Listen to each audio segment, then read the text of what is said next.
SM, I would like to ask you a question about the challenges of intergenerational leadership change. I think we look back at the last 20, 30 years, we're quite clear in terms of the leadership regeneration from PM LKY, Lee Kuan Yew, and then to go Chok Tong to you. We all we know roughly what to expect, what to predict.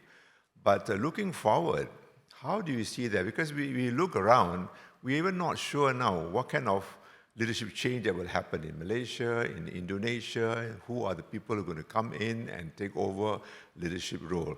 So if you look at ASEAN, and you look at ASEAN, also in the context of ASEAN-China relations, how do you see the challenges of this regeneration and intergenerational challenges of leadership change? Thank you.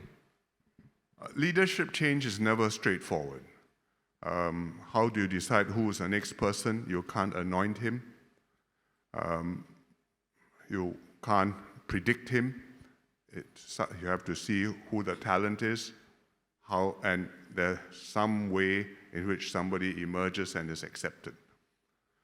It happens differently in different countries. In Singapore, we have tried to make it a more systematic process by putting a lot of effort into trying to get good people into government, into politics, so that there are choices. You don't know who quite is going to emerge and naturally become the leader.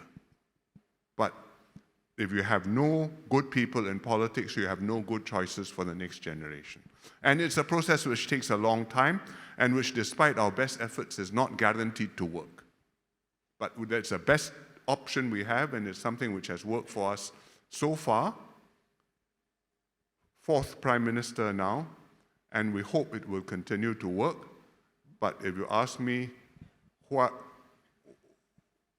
next and who next, I think that's my crystal ball is too cloudy to answer that question. In other countries, even more so. But that's the way the world is. If you are in the US, you don't know who the candidates will be in the next election, much less who will win. In some countries, you have such a quick change that you don't know beforehand and you can't remember afterwards. And it doesn't always work well for them. But we hope to maintain it stable, predictable, and also keeping up with the times, so that you have a leader who is in sync with the generation, on top of his job, and in touch with what's happening in the world, and he feels that I'm of this generation and I'm going to take it forward and hand it over in good shape to the next one. And that's the way we think we should do it.